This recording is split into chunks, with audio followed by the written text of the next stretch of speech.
last part of chopping and cutting for your guacamole, and it's also the most potent. That's why I wear these gloves, and they're not latex just because my mom has an allergy, and also I kind of like them better. They're not powdery on the inside. This is, of course, cutting the peppers. Serranos or jalapenos work the best, although serranos have a much better taste. This is what a serrano looks like. This is what a jalapeno looks like. Size difference, and also, and actually, for being so much smaller, the serrano is more spicy, at least when it's ripe. So for this one, the reason why this is the most potent is, let's say you got some of the serrano oil on your fingers, it gets under your skin, and then let's say you go to rub your eye, well then that capsaicin, which makes peppers hot, will irritate your eye and it'll stay there for a while. So what you want to do for these is cut the top off, and you want to go right down the middle. It's not down the middle.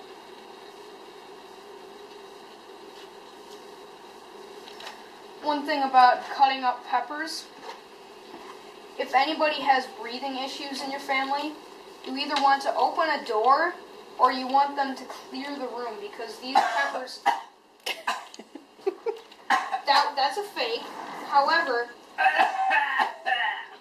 oh, okay, Daddy. You can feel it in your throat after a while once you cut up some, like a pepper or two. Agony, agony, agony. I'm not faking that. I feel it in my throat. So you really you want to have them either clear the room or you want to open a door, or both. And then once you've cut it down the center, you want to cut out the middle like I've done. Okay, there you go. All right, now I'm going to do it for the other half. So now I'm cutting up the jalapenos. This is a deep, deep green. The one before it was even deeper, I think. That means it's really ripe, and so that means it's going to be really spicy, and also it's going to have a much harder effect on your breathing while you're cutting it. So I'm going to cut it down the middle, just like I told you to do before.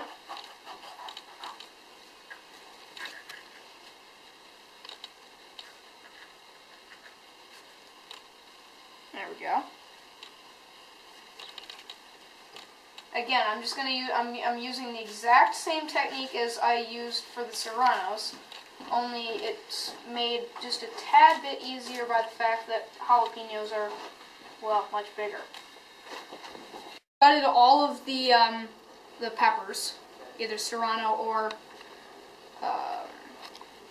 jalapeno. Now you want to cut them into thin slices, and you want to do that just by, well, holding them down and cutting them into little strips. Okay, jalapenos should be easier because they're bigger.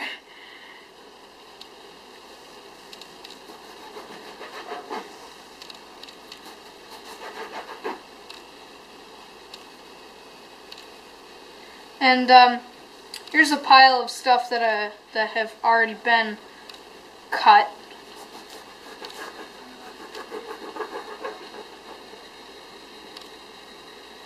Normally you just put it all in one pile, but since we're doing this show, I'm having to do two different piles and show you separately, but that's okay.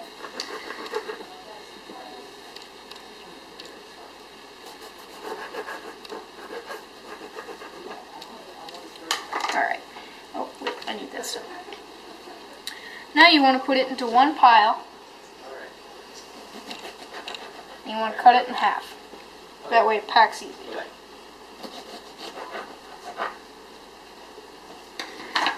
Hey, lovely assistant, I need you down here. Alright. So, when I said earlier that serranos are hotter than jalapenos, I actually literally meant that. Here is a printed off copy of the Scoville heat scale, the measurement system for hot chili peppers. And you can see, as you can plainly see here, I can take this now, Hold it still. There is the sweet bell and the sweet banana, and then there's the pimiento. The pimento. All of them range is 0, so they're not spicy at all. A jalapeno is already at, jalapenos right here, it's already at 2,500 units to 9,000 units. Whereas the serrano is 8,000 to 22,000.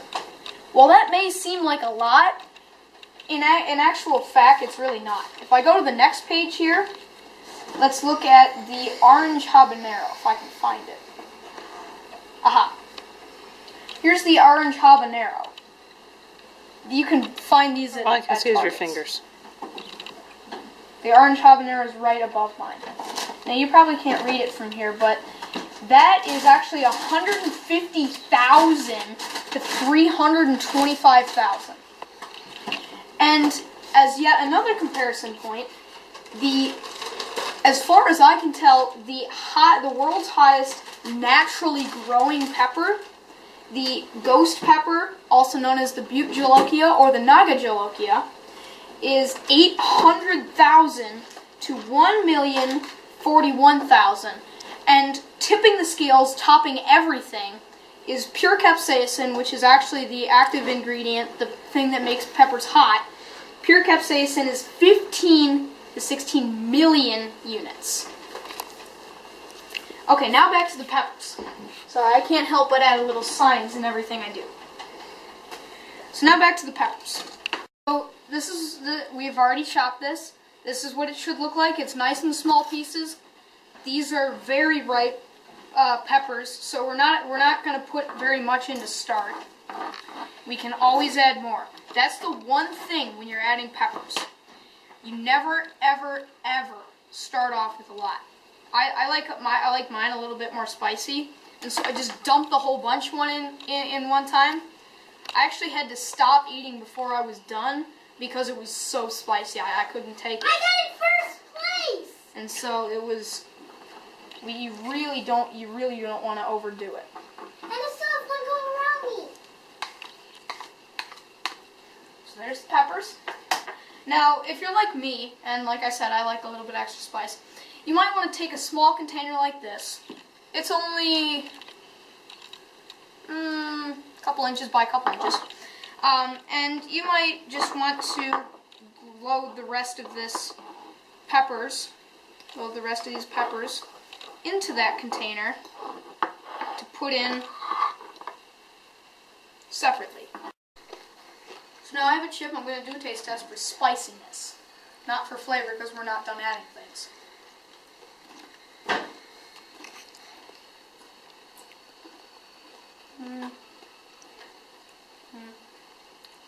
It needs a little bit more.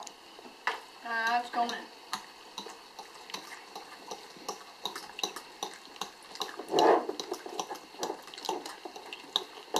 Now, the last two things, these are the final two things, and then you can do all your tweaking and such.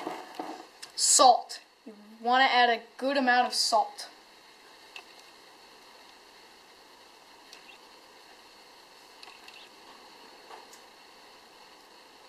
Is a little bit of real lime juice.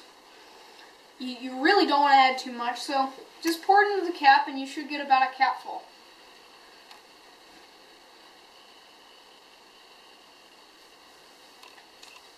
Alright. And now stir it all in.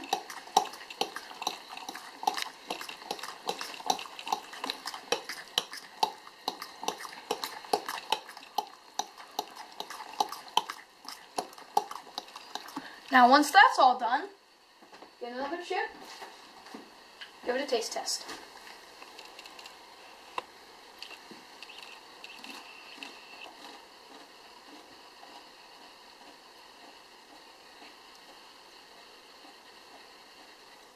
That's good. So, I've added my peppers.